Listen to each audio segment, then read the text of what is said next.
Hello and welcome. It is a true pleasure to introduce Marion Weiss and Michael Manfredi for this Current Works lecture. I am Paul Lewis, president of the Architectural League and a partner at LTL Architects. And first, thank you to our funders, which includes all of the League members in this virtual audience. This program is supported in part by public funds from the New York City Department of Cultural Affairs in partnership with the New York City, with the City Council and the New York State Council on the Arts. Thanks also to the School of Architecture at the Cooper Union for co-sponsoring the Current Work lecture series with the League. In the context of their over 3 decades of practice and years of inspirational teaching, primarily at Penn and the GSD, Marion Weiss and Michael Manfredi are at a super interesting point in their trajectory. Not only have they realized major urban projects, many in New York City, but also they have won important competitions, are in the development stage, perhaps more complex and intriguing work around the world. It is a fantastic moment to hear from them directly. I should say that it can be somewhat hard to classify their work, as it oscillates between buildings, landscapes, urbanism, and ecology.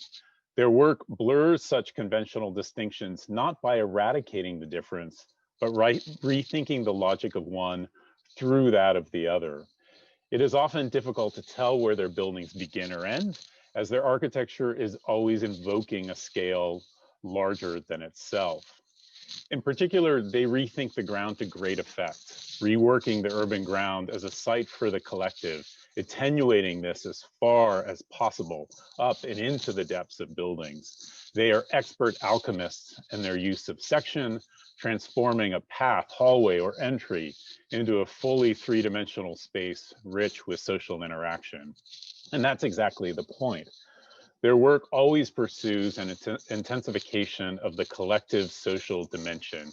It is an optimistic, even democratic architecture. Through its continuity, it seeks to flatten hierarchies and present a fruitful continuum between architecture, landscape, and the city, producing what they refer to as a new paradigm for contemporary settings. So, we are very pleased that they are here to speak about this new paradigm through a selection of their projects under the title of Reciprocal Horizons. This will be followed by a discussion moderated by the wonderful Meejin Yoon. Meejin is the Dean of the College of Architecture, Art, and Planning at Cornell University and a co-founding principal of Höweler Yoon Architecture. I very much look forward to this talk and to the discussion that will follow. Please welcome Marion and Michael to the Zoom screen. Well, many thanks, Paul, and what a wonderful and generous introduction. And we really want to give our huge thanks to the League for this invitation to share our work this evening. And I think in particular during these very challenging times, this very challenging year, the League has continued to be an incredibly vital forum and window into the breadth of creative design approaches emerging to address some pressing challenges. So our first collaborations, which seem like they were actually yesterday, in particular prior to forming our practice, were brought through the League's Vacant Lots and New Schools for New York programs. These projects and initiatives brought forward tensions between the circumstantial and the ideal, and required, I think, through their ambition, both expansive conceptual thinking, but a specificity both of site design and architectural design. And I think these two extremes are still very much embedded in the DNA of the work that we'll share this evening with you. So we'll share the screen now.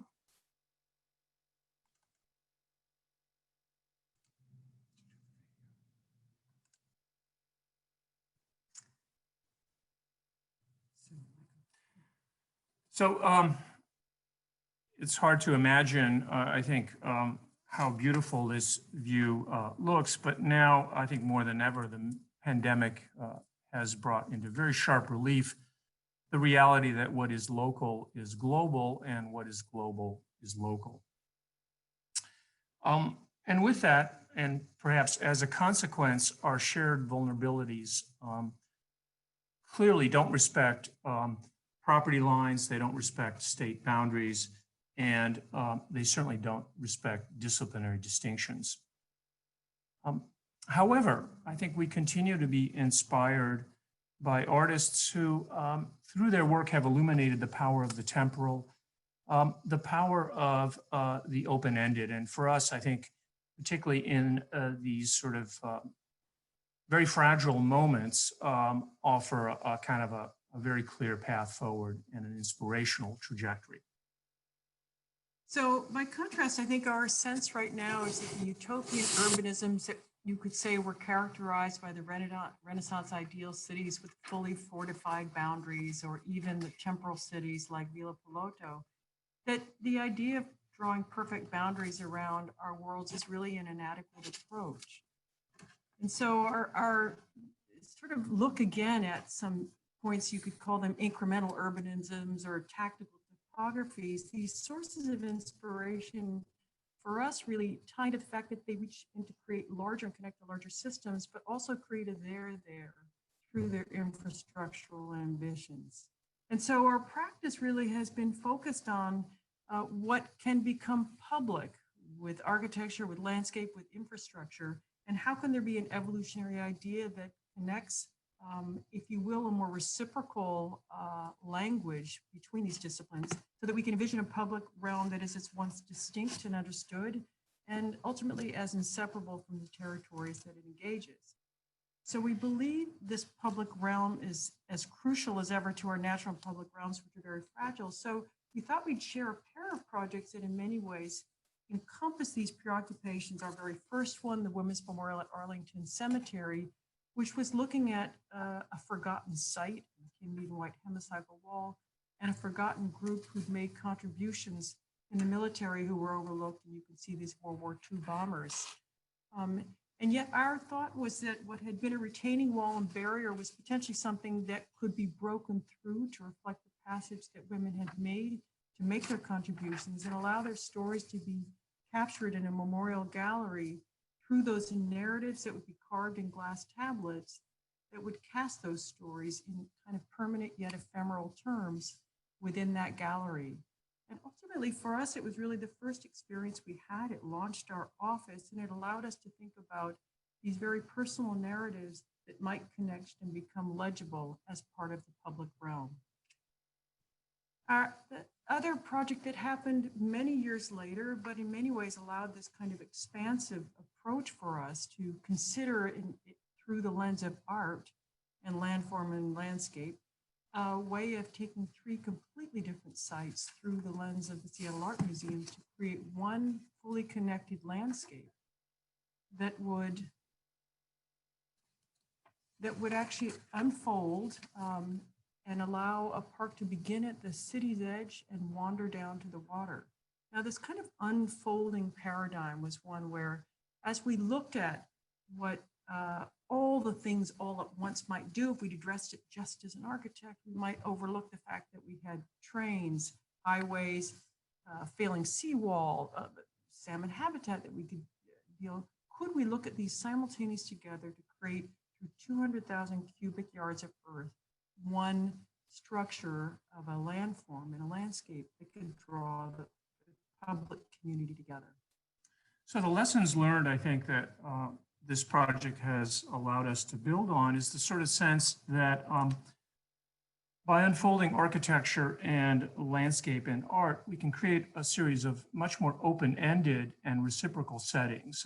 In this case, a setting for art that looks back to architecture, or a setting for a host of highly programmed events and programs, or perhaps slightly less scripted events and programs. So the idea of inhabitation, I think, has been something that was heightened in this process and in this project, and in a way also alerted us to the serendipitous, in this case, the serendipitous celebration of trains passing through the park. And in so doing, I think allowed us to think of ways in which people could inhabit and reconnect in their own way both city and water's edge.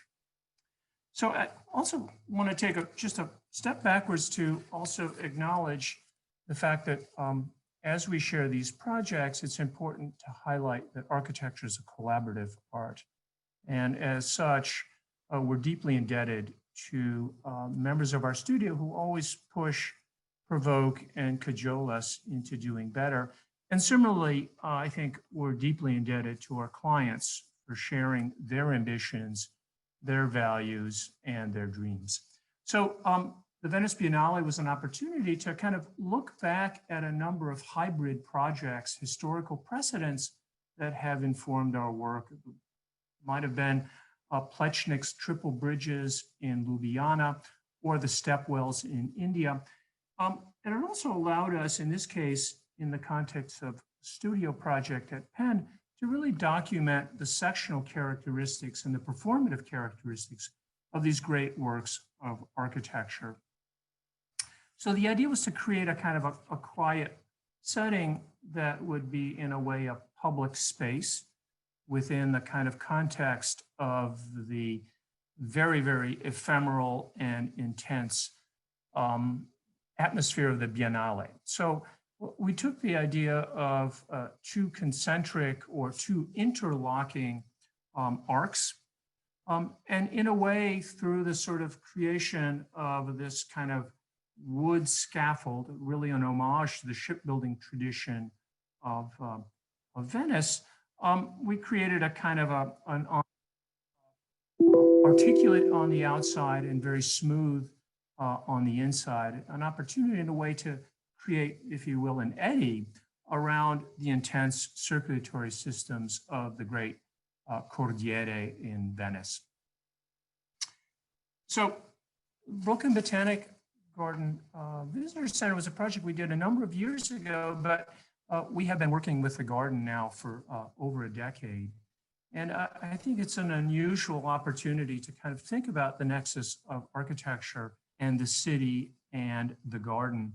And in this particular case, it was an opportunity to invent a way of bringing those two worlds together, city and garden. So we were very intrigued with the idea of creating an origami that would allow a transition that would be subtle,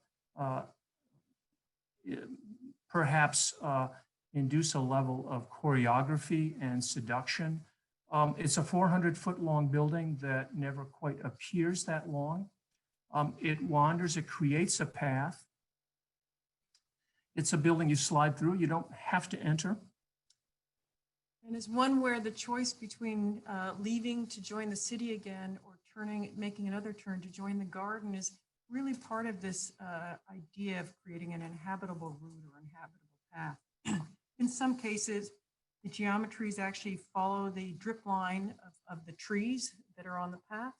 In other cases, that interior path allows you to see people passing through a bridge, which is actually outdoors and never enters the building. And yet the final kind of conclusion of the architecture is really just a two-sided room that hugs the land on one side and the garden on the other. And that kind of inhabitable topography then reveals itself with this 10,000 square foot new garden or green roof. And that green roof in many ways from different angles suggests that the building almost disappears into the landscape. And this kind of marriage between the hybridity of architecture and landscape for us really became a very important point to say that what we can create as a garden is also what we can create as an architecture that is barely there. Now, we were very fortunate just very recently to be able to extend that thesis a little bit further to the Robert Wilson overlook. And what you could see here that recently opened was actually a barren hillside. And that was something we'd hoped very early on when we did the visitor center that we'd be able to afford the opportunity to do this. And what's incredibly unclear in this is just how steep and impossible it is to grow anything on this particular slope. So if you look at the section at the bottom where it's 100% architecture at the edge of the city and ascend up, the aspiration to be 100% landscape in the middle of the garden is apparent in these sections. And so what is a little over 600 linear feet allows a 1 in 20 or very gradual slope to descend from the top, which is where the subway arrives at that level, and allows you to actually have a fully accessible for the first time route into the garden from there. Now, it's really made from a family of sort of the mass customization that we go forward with precast panels. And those then allow us to achieve a new topography that allows a garden to grow as well as a journey to be experienced. And here you can see that journey, in a sense, made richer by the surrounding crepe myrtle garden and crepe myrtle grove, working with Toby Jones and horticulture, Toby Wolf and horticulture, to be able to give this kind of depth and richness a new identity. So the idea by subtly shifting the kind of arcs so they're concave and convex, you never quite see the end. Excuse me.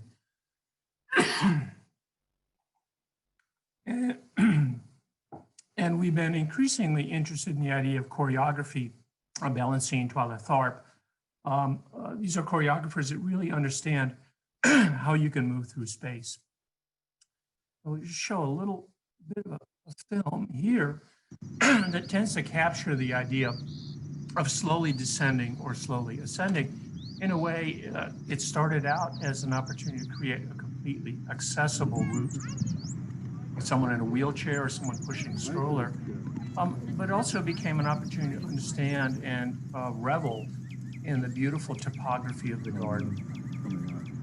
And for us, it actually really became an opportunity to connect that garden back to the city.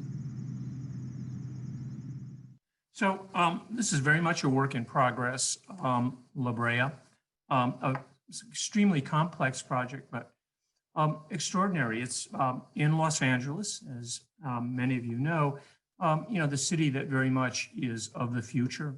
And yet the past literally keeps bubbling up on this site. It's a very active tar pit that in a way, its presence, you can smell it, you can see it change, you can see it bubble up. It makes this probably one of the most unique paleontological sites. It is in the smack middle of Los Angeles on Wilshire Boulevard. And it is, in addition to a very important public park, an active research dig for paleontological fossils. In this case, the collection numbers probably close to 1 million fossils. And these are actually coming out of the earth in real time. So it's a very, very unique institution in a very unique setting. Unfortunately, it's a little tired, it's very barren, and as Los Angeles is experiencing increased levels of heat, it's also an issue of shade equity, how to make this a pleasant place that actually can kind of invite a very large urban population. So here you see the site. It's actually the site where Zumthorpe is creating the expanded LACMA, but it's a hybrid site. It's a public park, it's a research dig, and it is a museum. So these different precincts all have their kind of unique characteristics, but none of them talk to each other. There's a kind of they all speak different languages. And one of the things that Mary and I thought was extremely important is to start to see potential synergies that could be exploited and sort of literally brought to the surface. So we analyzed the site and kind of discovered these sort of 3 precincts, and imagined that the 3 precincts could be connected by a continuous triple loop. So you could move from museum to asphalt seeps, back across the park, play soccer, visit the museum, and then continue a loop if you wished. And that led to the idea of this kind of site plan where we could take the Page Museum, which you see described by that kind of green oval courtyard, which we have changed, and expand it to create a kind of a continuous arc so that the museum itself starts to define a very important public open space. And you can see the sort of development of the existing page, which is defined by the lattice of its kind of a space frame, and then the new elliptoid structure of our museum, all buried or connected by a kind of planted piano nobile. And so, as Michael mentioned, shade equity, certainly at that intersection of Wilshire Boulevard and in this case, Curson, right now, which is what is a barren and, rather dry, heat-filled area can, with this new canopy, become a place to let people arrive. And by drawing the lake a bit closer to the edge, we're actually going to be introducing a new kind of aquatic ecology to complement the slightly more dangerous waters that are just to the west. And what becomes interesting at that gateway is its counterpoint is seen in the northwest area. If we were leaving the LACMA side of the campus, if you will, we enter Hancock Park, not just to the public area as Michael's described, where soccer fields might sort of be just cheek by jowl to research, but in fact, there's canopies protecting the research itself that is underway. This is an active dig, it's an active site, but currently between tarps and other areas, it's not sheltered from the sun, nor is it always visible and fully accessible to the community. And so this kind of counterpoint of allowing that which is effectively coming out from the very site and making its way into the museum, part of this experience is one where we could imagine now as it goes into that expansion, as Michael's described, the upper part of this hourglass, if you will, building is all new, and the lower part here is the existing page transformed, that we're envisioning this continuous loop of investigation and revelation be something where this incredible collection, which has been in many ways out of sight, and the research, which they have been pioneers for having visible labs, we can extend that experience through what has been hidden and behind the slope berm, if you will, of the current museum, that we could unpack it and reveal it and allow that the density and intensity of this material that has literally been drawn from this site and nowhere else to come into view. And it's one where even, as we speak, it is an active site. The excavations are occurring 362 days a year, and so too is this lab. So being able to give that lab more room to breathe becomes another opportunity. And yet, as we look at this, it really is that revelation from the kind of excavation from that dark tar up to the aviary, if you will, of skeletons that talk about that which has been created here, that we also know that we're in Los Angeles, and the urban spectacle and urban fantasy is one that we can envision changing, almost like the drive-in movie you can imagine at night, where you could in fact have a community gathering and understand a news story that's told only in the evening. But in fact, it really is a place where the community can actually lift up the edge of that earthwork and have a look inside and be connected now with a story that takes you all the way back to narratives of climate change, because the Pleistocene era was one that characterized one that's parallel to our own. And yet those urban spectacles and fictions are really ultimately, part of this transformation of the cultural destination, which is really occurring here at Hancock Park. And so the next project is very different in scale, because it's a place that's completely hidden. The Society Center for Innovative Thinking at Yale, in many ways, was about taking a site that nobody knew existed and a program that was the generosity of a gift by Joseph Tsai to say that what Yale can do if you crossed all the disciplinary barriers would be to come together to think innovatively about how to solve our world's problems. Now that's a big goal, particularly when you look at this site. And it's an even bigger goal when you look at what you can see of this site. And off a prospect, this is the only tiny lens by which you can understand that anything exists. And so we started to think about what Magritte might do if he were to actually envision something that would give you just a hint of an idea, a light bulb going off to say that there's something very special back here. And so we also thought that certainly that barrier-filled back terrace, roof, if you will, over the labs, was nothing if not a great place to allow and encourage the community to actually come through and pass. And so as we started to think of this tiny little 12,000 square foot building and what it's doing, which is to draw people together in more of a lab-like environment, we also thought about rebuilding and reconstructing a landscape. and so that it could really become a center of a new landscape rather than the backside of something.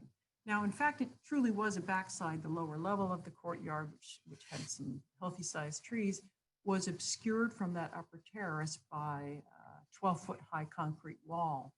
And by taking that wall down, we were able to create a new topography that would allow us to now start to see something that was a huge counterpoint to the gravity-bound opaque buildings of Breuer's marvelous Becton or even the Collegiate Gothic nearby, but one that could actually become luminous so that no matter, at 4:30 on a winter day, one could imagine that this is a place to be drawn inside.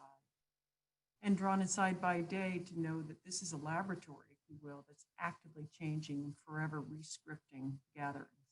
So this little tempietto, if you will, whereas Bramante had the play of columns, here we took the concave convex surfaces of glass, which are self-supporting, to create an undulating ellipsoid facade. And that facade, in a way, creates a kind of a lab or a big room from which you can kind of take in the spectacle of all of these different kinds of architectures. And you can actually move around in this newly created courtyard.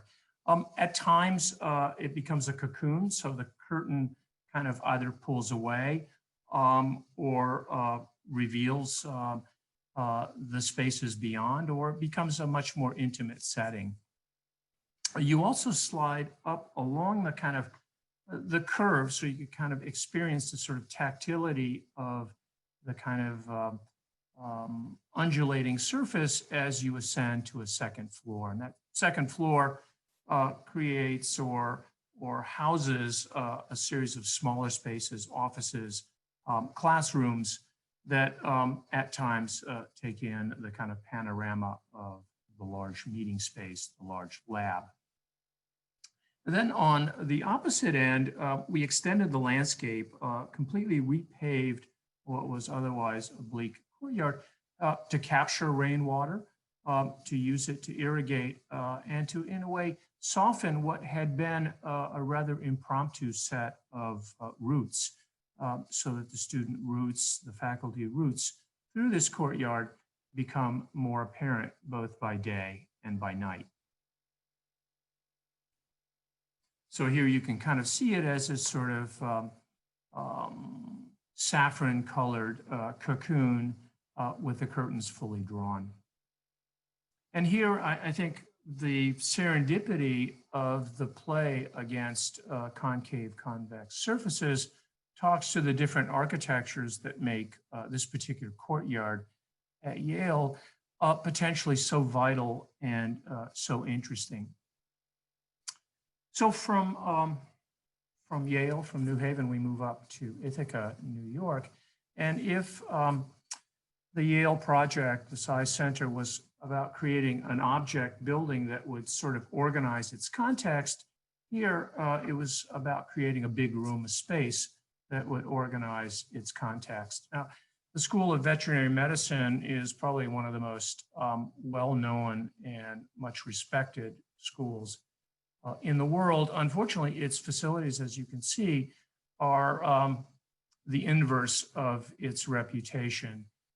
And here was an architecture of removal, and I think we want to make the argument that sometimes great architecture or great opportunities could be done by building less and taking something away rather than adding more. So we removed the center part of this kind of complex, replaced it with an open space that would connect hospital, research labs, and teaching spaces. So this kind of bleak front door pushed away gets reshaped. We pulled the library right up to the edge and the end of Tower Road, which is one of the most defining features to the Cornell campus, created a more hospitable entry with local vegetation, ways of capturing water. And through that portal, through the glass portal, you enter into a big room, a kind of I suppose, an internal town square. And that town square is defined by a kind of liner of striated wood that gives the room a certain level of warmth and intimacy. And that sort of sense is apparent here in its kind of constructive or tectonic logic. It was fabricated not too far away, shipped, and then assembled on site. And here you can start to see it in its finished state. And in many ways, this became a kind of interior landscape because it was allowing us to convene a kind of a weather-tight place in Ithaca, highly needed, but still light-filled with the completely borrowed north light clear story, but also a topography. And if you can look up those stairs, we actually have a newly created courtyard in the back that was still a full floor above, but at the level of the hospital, really connecting in one space, the community of research and practice. And that's that elevated courtyard here. Again, almost 20 feet higher than the arrival court that Michael was describing earlier. But it's one where this kind of openness and open expression of engagement is one where the loose fit of this, which can be reconfigured for all kinds of different events at the entry to the theater space, the lecture hall space, is one that's also open to dining. Now, the lecture hall space is a kind of an interesting one. On one hand, it does a very conventional sort of job of allowing the kind of directed teaching that is so important, but it can also open up and become a dual catenary of the space where you can actually host nearly 500 in this space. And so that really, that using kind of, this air curtain, if you will, that can be raised or lowered, it's 2 classes or 1. Now, there's a lot of people who know that the College of Veterinary Medicine is a little more relaxed about who they let in the building. We certainly like some of the this is one of our favorite clients. Our favorite clients. And yet, truly, though, it is that sense that you are part of something that has a kind of tactility and warmth that is not so much just inspired by those that they're caring for, but also how they can be cared for in this space. And ultimately, it really is a place where that loose fit of convening and having a collection of places to interact and study at the periphery of light and landscape is really an amazing place to, in our case, in Ithaca, to join the end of Tower Road. So if we sort of think about Cornell and Ithaca, Cornell has another life, if you will, on Roosevelt Island. And the Tata Center for Innovation at Cornell Tech in many ways is an invention. And it's an invention that the kind of Bloomberg era saying that we can bring technology and education together in this city to really catalyze innovation in places that have been overlooked. And in this case, what had been former hospitals became the site with river-to-river views to be able to create a new campus dedicated to technology. Now, a master plan, which had been done by SOM, identified a family of sites, and one of them, which is ours, the corporate co-location, meaning that both sort of research and industry can actually join academia, was a quirky site. And one that we felt could only really leverage its opportunity by opening up to allow river-to-river views to draw light and vista all the way through the building. And yet also, as we know with Hurricane Sandy, it's surrounded by water, and that becomes increasingly challenging as we think about the flood line. So by elevating the structure and also elevating, in a sense, setting up the first premise of a journey of an ascending landscape, we could envision that topographical idea to connect a community vertically through the building. So here you can start to see literally it's 2 buildings joined like an hourglass at the center. And you can also start to see that to be able to elevate it, to open it to the greatest amount of use, these cantilevers achieve a couple of things. They give us a more predominantly landscape public realm, but they also allow us to have a sheltered area outside of a cafe. And you can start to see here the terraced landscape that leads up to the interior landscape inside. And that interior landscape is one where we can acknowledge that maybe our homage to the Spanish Steps, the desire to say that topographies are also social destinations that people will want to convene and see and be seen, where we're able to see into the maker spaces, into the labs from here, and that sense of coming and going is something that is relaxed and made larger rather than hyper efficient. You can actually see there are 4 giant trusses that in a way support the two lobes of this building. And the idea of moving through a building up and through, I think certainly it was a lesson that we first experienced at the Brooklyn Botanic Garden, where topography could induce a sort of sense of community. And here I think it was very important to establish community in ways that multi-level buildings often don't. So the sense of moving up to a kind of piano nobile, where the main labs, the teaching labs occur, you then can slide up to a second level, across to a more intimate spot that could be programmed for lectures or more informal events, and then finally up to a third level.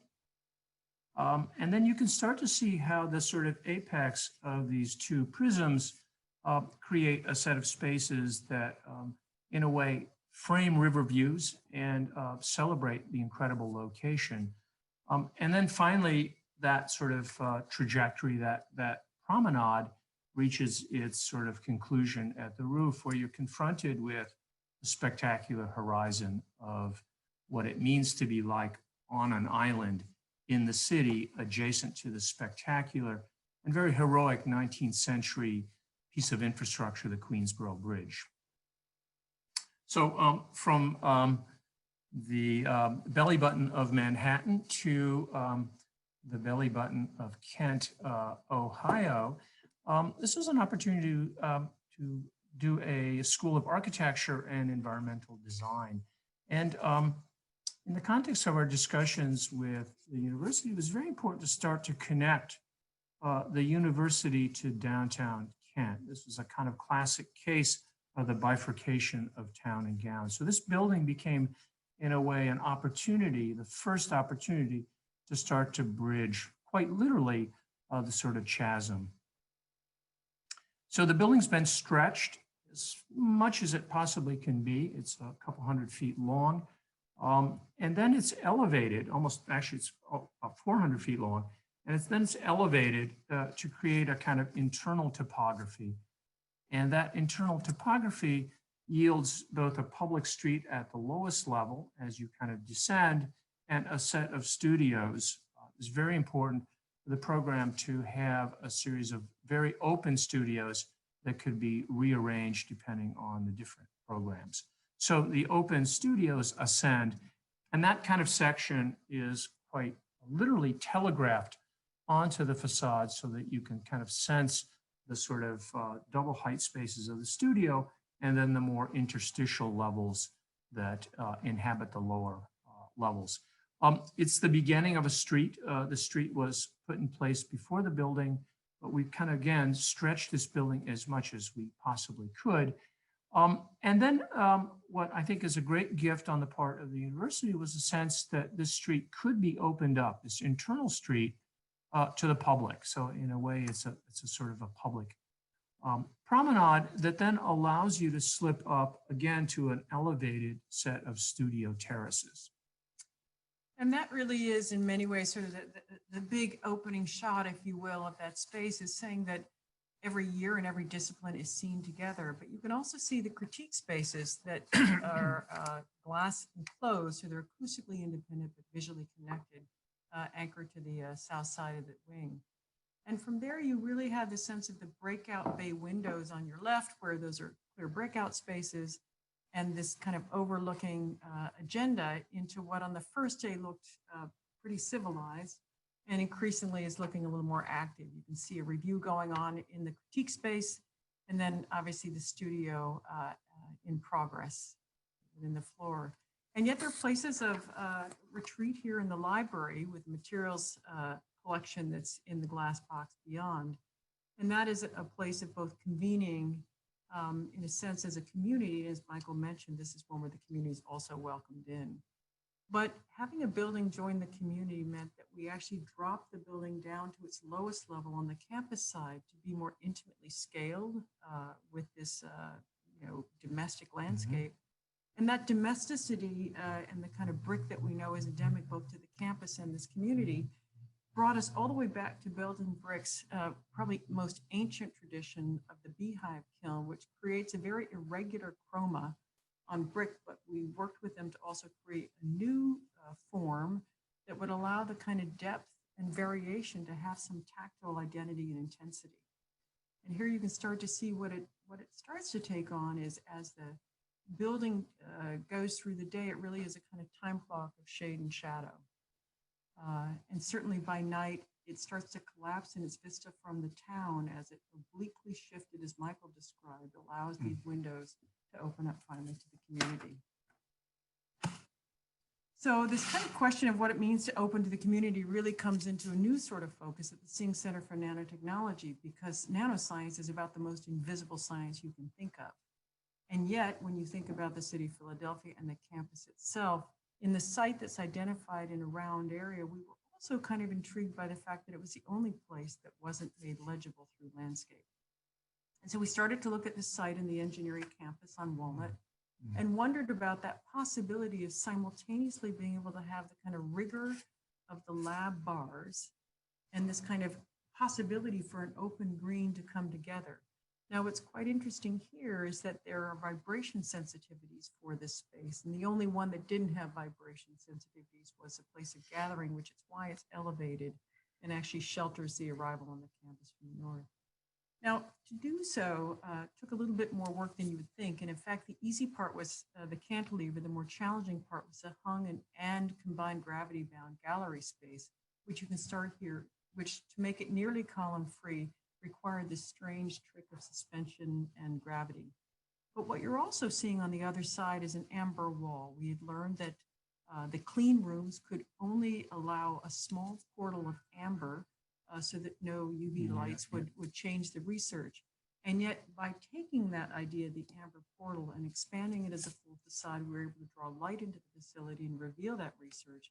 And also, in a sense, allow that research to be visible to new communities, including those who have yet to arrive as enrolled students at Penn. So this building is actually, I think, also, through the ambitions of Penn, a building that has a very strong public dimension, and we tried very hard to make that publicness apparent. So the lobby is that sort of that kind of oscillating liner between the very public Walnut Street and the very private clean room.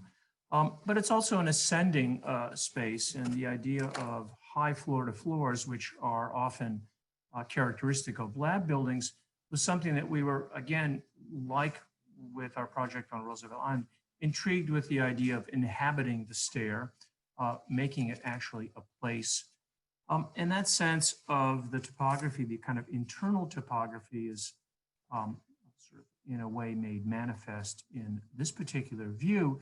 And then as you ascend, as you kind of develop the kind of choreography of moving up into the building, the highest point is also the most public. And this is a public room that, as you can see, in a way, has a certain homage to Alvar Aalto, but it faces the city, and the kind of diagonal conceals an enormous truss, and that enormous truss is marked in a way, allows us to kind of register it on the facade of the building. The complexity of that particular room is also highlighted by the fact that we were able to create a terrace, and that terrace captures water. That water then descends, and the courtyard itself is a giant cistern for keeping water and detaining it on site. But like with other projects, it's a project that is about movement. It's about being seen from the city as you drive by. It's about moving through, across, and up. It's an opportunity to think about the building as a chameleon, both by day and by night, and as an active participant in the city of Philadelphia. So this project is very much a project of work in progress from Philadelphia to New Delhi. And here we were invited to help reimagine and plan the U.S. Embassy complex in New Delhi, which is one of the largest. It's also home to this extraordinary Chancery building by Edward Durrell Stone that we will be preserving and ultimately restoring. But it was also an opportunity to think very deeply about the great tradition of Indian architecture and Mughal gardens. And the two are inextricably linked, as you can see here. This sort of fortifications conceal secret gardens, just as the secret gardens open up and play against very, very dense and thick walls. It's also historically been an extremely important mission. The relationship between the US and India has been always very strong. We always linger on this image of Barack Obama playing basketball. It's such an optimistic image. Here's the campus pretty much as we found it. And the two areas delineated in red were the historic elements that were really crucial, the Edward Durrell Stone Chancery and the Ambassador's House. So we first started with the idea that the master plan might link this disparate set of new and existing buildings through the sort of medium of a kind of a green carpet, a tapis vert, as the French would call it, in a kind of Beaux-Arts tradition. It becomes the primary driver, the primary organizer. And it will organize, as you can see here, a whole host of buildings that will be developed over the next decade. Mary and I were very intrigued, and you can see in this kind of collaborative series of sketches we did, with the sense of the kind of canopy which protects you from the very harsh, bright light, but also allows you to capture water. And the sense of the tradition of a Mughal garden where the ground plane is very richly deployed to capture water and create different levels of privacy is something that you can start to see delineated in this early concept sketch. So the sense of wall, the sense of moving from very private to more public. In this case, this is the more public, the sort of chancery route. And these walls delineate areas of increased privacy, increased ceremony. And then finally, you can start to see how the sort of the layers of walls find their way in terms of shaping an exterior garden. And that kind of exterior garden then in many ways is where the arrival moment is, where the walls fall away and situate this arrival where we can see both the Edward Durrell Stone Chancery building and in companionship our new building in dialogue. And yet the slalom of the path leads us directly first to come to the historic building. We can start to see that reflecting pool that had really been largely honorific. And yet as we start to think about its sustainable opportunities, we've transformed what had simply been a reflecting pool into also a stormwater collection, because during the monsoon season, water is plentiful, but not so much in other seasons. So that kind of reciprocity, if you will, was one that we also wanted to find between the two buildings so that you could see that they're connected below grade with a new garden courtyard that actually links these diagrams together. Now, if we start to look in section, there's a lot that's below and above, and in many ways this helps layers populations that are going to be arriving in some areas, but not in others. And yet, as you start to see these walls, when we come into the main gallery of the new building, you can start to see a sense of being framed by what had been a fortification now as a place of embracing warmth with the stone. And finally, if you start to look at the kind of garden promenade, that slalom, you can also start to see that shade is now being handled in a new way here. And it's very much inspired by, in many ways, the jolly screens of the past, the jolly screen that was on the edge of the stone, but in this case, the desire to also allow views to come through. So collapsing, if you will, the utter transparency of columns or the density of the jolly screen, we were able to look at this as something that could also mitigate sun while amplifying views.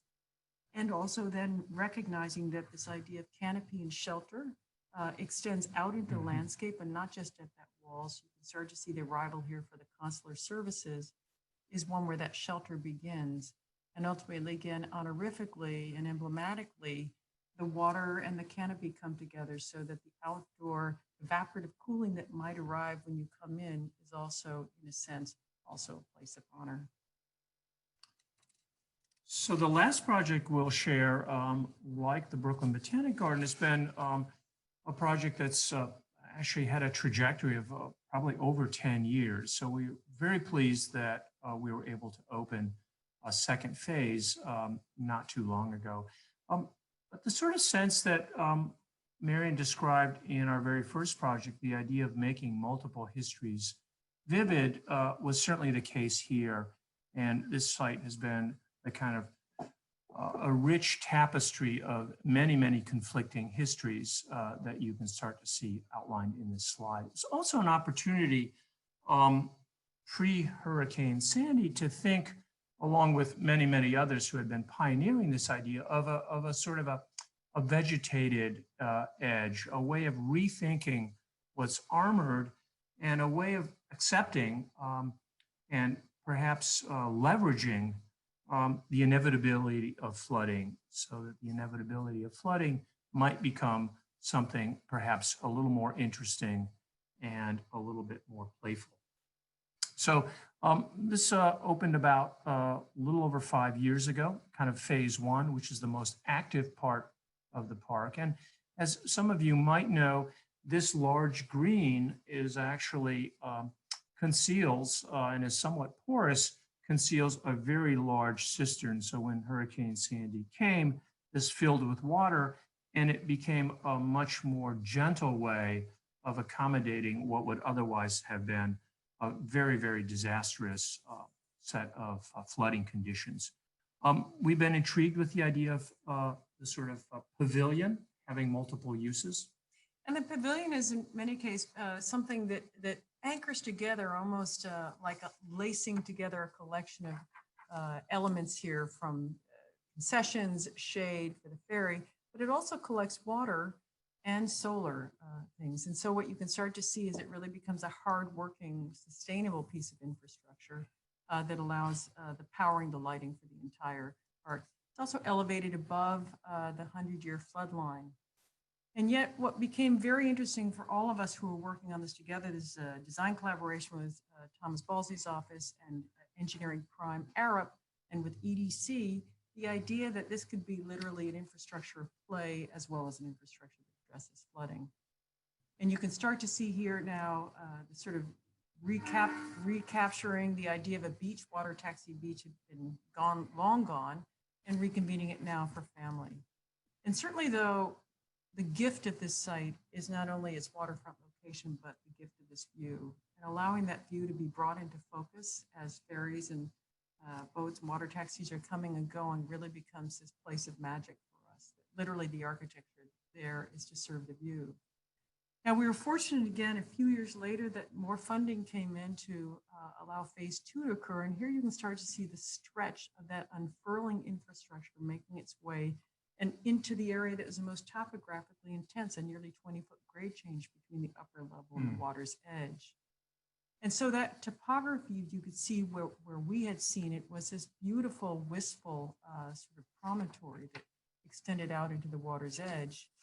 And we started to dream together about what might it be like to actually simultaneously have two levels of park, one that's vulnerable at the water's edge and one that in many ways is got the heroism of a boardwalk and maybe like the intrepid boardwalk.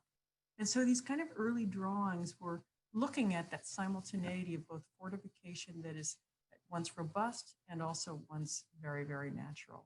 So you can start to see this structure literally being fabricated off-site, fabricated main shipbuilders and being brought down and landing on this topography. And yet the other element that became very interesting, and we talked about fortification at the very early part, that notion of the fortified Renaissance cities. This is a new version of that fortification that's studiously designed to now protect the wetlands and create an amazing walk where you could literally feel like you're walking at the edge of the water. And yet extended out there is that elevation of the overlook, which is hovering over this new wetlands. And that, again, that simultaneity, which becomes so fantastic here, is one where you can literally stroll along the kind of studiously indirect edges of that fortification so that you are much closer to water and much closer to a natural condition that is so rare to find in the city. So by capitalizing on the very idiosyncratic found condition of the water's edge at Hunters Point, we could kind of stretch and intensify the number of different settings. So here you literally are walking between the East River and a newly reconstructed wetland in a quiet completely immersive aquatic environment. Or you might be able to project out, and just to the right of the screen is a new kayak launch. So again, the sort of ability to play with this idiosyncratic edge allowed us to multiply the different aquatic conditions that you could experience. The grasses are very much ephemeral. They move, they make sound. They are very much at the heart of our intention with capturing the temporal. And here, I think the collaboration with Tom Balsley and ourselves was especially fruitful. You can see the kind of gum trees changing color and in a way amplifying the temporal characteristics of this park. So it always changes by night, becomes a sort of a backdrop to the spectacle of Manhattan. It also embraces infrastructures like bike paths and high speed, as opposed to purely monolithic ideas of modes of travel. There are places to be a little quiet as the sun sets. There are times when you could be more expansive, and as Marion talked about, the overlook, it becomes in a way, again, a kind of a belvedere to take in the city in ways that you otherwise wouldn't have a chance to. And there are times where it becomes extraordinarily quiet and peaceful in ways that you couldn't imagine possibly being in New York. So this little film will give you a sense of the different kinds of activities, sort of activities that are programmed, like soccer, the kinds of activities that encourage ferries, the kinds of activities that encourage jogging, or a level of spontaneity and open-endedness that I think is so crucial to the creation of architectural settings. It's a way in which we can capture breezes, the smells, the much more haptic qualities, what's so crucial and what we seem to be missing in our contemporary lives. It's a way of understanding our place in the world, certainly our place in New York City. And so we find ourselves, reflecting back on some of our early sketches now as we sort of, this is our last image of our lecture, to really think about this strangely divided moment we're living in. And our hope is that the ideal and the circumstantial can together help us create new horizons, and we hope can sustain our belief that architecture does have the capacity to critique and transform reality. Thank you.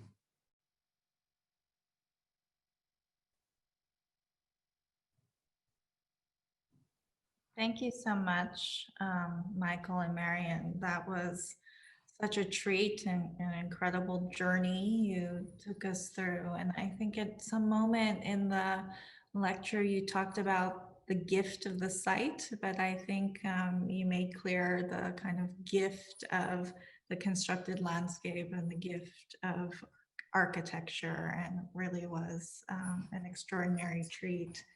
I think one of the things that's so beautiful and powerful about the work is how you go about making the public realm as a kind of set of relationships, let's say, that it's relational from its very outset. And the work kind of ranges from what you called architecture that's barely there to with the embassy and with the Psy Innovation Center, architecture that's very present, but it engages in a dialogue with either Edward Durrell Stone or Breuer that makes us relook in a way at Edward Durrell Stone and Breuer. It really has that kind of set of reciprocal relationships that's quite special. I was looking back at your book earlier today, and you had said something in it that the success of a project will rely on its ability to nurture both its own evolution and that of its urban surroundings. And I wondered if you could expand on that with respect to maybe the most recent projects that you've completed or are ongoing, like in Brea, and how you would define this question of nurturing the context through architecture. Go ahead. Yeah, that's such a great question, Meejin, because in many ways we had, especially around the Brea project, we had that discussion quite a bit with our client who was saying, look, we've got this place like no other in the world. We've got a collection. We've got the biggest Pleistocene collection in the world, largest urban research site. We're also a community park. People come here because this is where they bring their children. And we have active research going on 362 days a year. And all these are happening in the context of art and the kind of high-speed Wilshire. How can we embrace all of these was our question and make the architecture and the kind of environment something that people feel invited into. And that's where that inspiration was of drawing these loops that could pull you in so you could enter anywhere and feel somehow embraced by those different environments, and each one being distinct and intensified. So it's that really is, that was particularly for that project at the goal at the very outset. I think that's also interesting to reflect on relative to maybe how you were defining infrastructure with the Seattle Sculpture Park project, something super, even though it is landscape and urban, it's quite robust, to some of these moments in Hunter's Point or Hunter's Park, which are kind of episodic versus, let's say, a more kind of modern notion of infrastructure. And I'm curious if that has some relationship to the kind of consciousness of vulnerabilities, right, that you mentioned earlier at the introduction of the lecture. And I was curious about your reflection on your own evolution, maybe from the sculpture park to Hunter's Point. Yeah, well, I think one of the privileges of going back and seeing your work over a number of years is it induces a level of humility, because things you thought people would do, they do very differently. And I think that also has to do with our use of the term infrastructure is probably a little loose, Meejin. I think for us, it has what's most important is its performative characteristics. And so at Hunter's Point, very definitely there's a performative agenda in terms of the relationship to rising sea levels, but also a performative agenda in terms of how different levels of appropriation and inhabitation can start to occur. And it's been interesting because we've watched Hunter's Point during the pandemic and tried to kind of imagine how it was being used, and quite literally went out there to see. And I think one of the things that we realized is that we have no way of predicting how use play itself out. And I think great architecture provides a kind of a crucible whereby different uses that are completely unanticipated can occur in ways that are completely unpredicted. And so at Hunter's Point, the loose fit of people being able to walk on very small paths in small groups during the pandemic was one of the things that I think made that park so important to families who couldn't afford backyards, who couldn't afford large co-ops. It became their kind of living room, and it was interesting to see how they would find safety in smaller spaces that were for them safe havens and had a level of intimacy. Also there were many questions in the Q&A that are asking specifically about landscape architecture. and the collaboration with landscape architects. And I was curious, has that also evolved over time? And if, I think, Yeah, yes, yeah. it has. And I think that, you know, in the last project, Hunters Point South Waterfront Park, what was very interesting is that we were able to enjoy a long collaboration with Tom Balsley and his office, because that was one where phase one happened a number of years ago, and then phase two happened later. And even just the, in a sense, the fun, there's a drawing we could have shared that we were all working on together, which still bore fruit as we started to then layer, you could say, our shared expertises and our independent expertise. And to be able to, in a sense, know that, you know, Tom's, as he says, 1 + 1 = 3, you know, that it really is something that we've been able to, in a sense, both engage, clash, and then move forward, because we actually had these really productive debates. So I think that for us, I think has been a really wonderful example of that collaboration. You saw at BBG, we were really fortunate to work with Toby Wolf, who's a horticulturalist, landscape architect, but his strength, he was brought in to really work with the garden to select the plants. And so those plants now have a kind of a seasonal temporality, and that became enormous fun to be able to have somebody script a landscape that would chromatically change season by season in its identity along our very slow slalom that would connect the garden to the upper level. So it's been a lot of fun to find different, you know, like all, in a sense, adventures, different strengths yield in their collaborations, different opportunities. Yeah, our very first project, actually, this is a really good question, which we didn't share, was a competition called Olympia Fields Park. And we won that with a certain level of naivete. We designed a park and very quickly had to learn about grading. We had to learn that dirt is not this inert thing. It, you know, has compositional biological characteristics. It's a material. And in a way, we became, over the course of that project, very much self-taught. And while we're not licensed landscape architects, we're good at grading, we're good at topography, but we're also smart enough, I suppose, and humble enough to know when collaborations really make sense. And that's, I think, one of the lessons you learn with a little bit of, with the passage of time.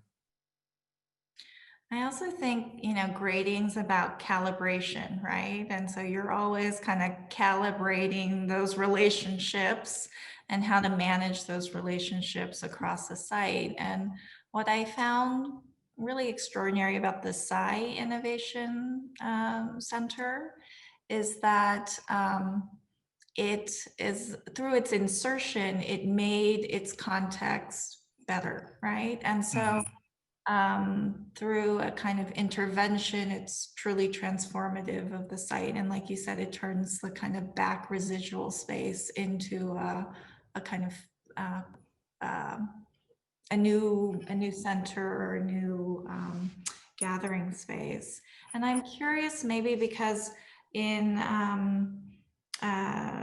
the New Delhi embassy, it's not yet, you know, is it a context with the multiple centers? And how did Edward Durrell Stone, like, I'm sure like building in the shadow of both that extraordinary building in New Delhi and also the, like, actually your Sci Innovation Center made the Breuer better, I think. And its reflection through yeah, so somehow like the architecture finds a way to deflect, but deflect in a way that still you appreciate the extraordinary work of architecture, but it makes its context, you know, it nurtures its context, I think, and it makes it that context better. I think, you know, Meejin, what you're observing for us has always been a predisposition to kind of delay architecture as long as possible. We find ourselves noodling with the site, the contours, we're building models all the time. And for the longest time, we want to kind of postpone conclusions. And in that postponement, we're drawing all kinds of insights from the area around. And it seems that, while that delay is nerve-wracking, often what it does is it gives us an opportunity to dance a little bit with the partners that exist there, whether it's Edward Durrell Stone and the Chancery Building and even the ambassador's residence. And yet when that was done, he really thought of them as pavilions. Literally, they were object buildings on a landscape, and the landscape did not have an identity. So the introduction for us of not only doing several new buildings, but introducing and amplifying a landscape identity to connect them all in many ways became as important to us as the buildings themselves. Yeah, I would, we often joke if someone gave us a tabula rasa site, we would be absolutely paralyzed. So we like the frictions and in a way, the conversation that we can have with a particular context, with a particular garden, in the case of BBG, which is really a museum of fragile artifacts in a way, or with Yale, which, as you pointed out, has multiple architectures, the Breuer being the most obvious. So that kind of friction, I think, that kind of conversation, that debate is, I think, what fuels us. I think we would have a very hard time on a flat, neutral site. I think we'd be quite paralyzed. I was going to ask, what kind of site have you not worked on yet that you would find the ultimate challenge?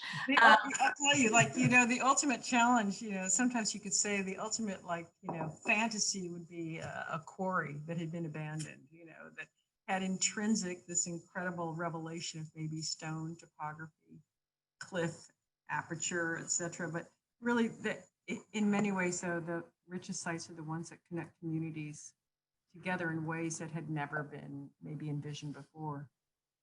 And I'm kind of curious how,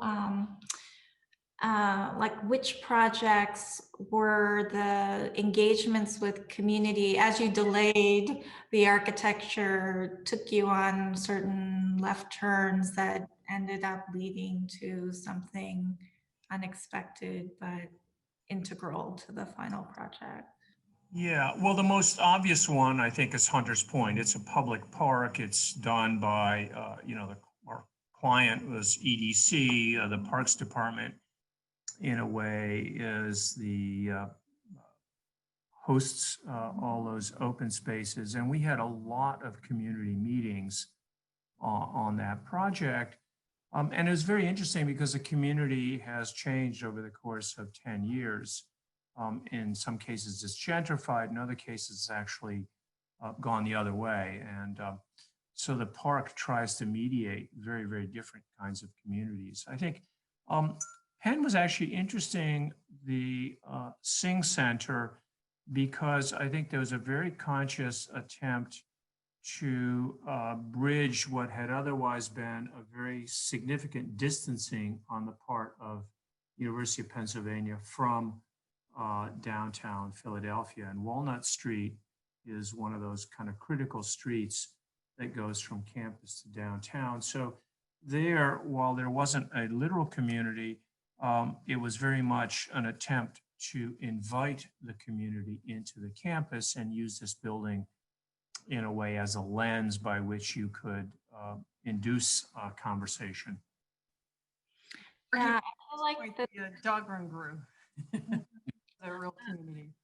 I was wondering if we could go back to this comment you made about democracy and the public realm and the creation of the kind of democratic context. And I see that in the process, right, that you engage with. And then I'm kind of curious because the works are so recreational, let's say, in choreographing the kind of public, and then there's like the more it feels very sequence oriented, let's say, versus like a giant plaza for people to gather. And so I'm curious about that comment about democracy and how you would tie the construction of the public realm and democracy kind of as you look forward to your future projects. Mhm. You know, Yeah. it's a super Good, interesting good. question, and in some ways, I think it gets back to really what a city is. I mean, in some ways, we believe a city is the most democratic place or context you can create, and it's one where it brings everybody together, and the places where people are connected are not just in the kind of buildings themselves, but more importantly, through the kind of richness of the passage and overlaps that concern, you know, the experience of being on the streets. So the sense of movement as the center of a kind of a democratic trope, if you will, which is urban in nature, has inspired a lot of this idea that the promenade has value. And in many ways, it's an old school idea, but it's an incredibly contemporary phenomena that we can feel our most relaxed when we're en route as opposed to statically parked in a single place. And so that really is the kind of tie, if you will, of movement and democracy we think are really linked and very tightly woven. Yeah. And I would say, Meejin, this is, I think, a great lesson for all of us. You know, form does matter. And in Seattle, for example, there were many, many, many community groups. And some folks, it sounds improbable, were resisting the idea of a public park because the museum offered to make the Olympic Sculpture Park truly public. So, you know, there's often resistance, but I think once there was a design that was, you know, not fully formed, but supple enough, then it became possible to go to different community groups, different constituencies with different agendas and have a conversation. Prior to that, it was a debate and it was all in the abstract. And suddenly someone could see themselves walking from city to water's edge. And the folks who were, I think, extremely resistant became the greatest advocates.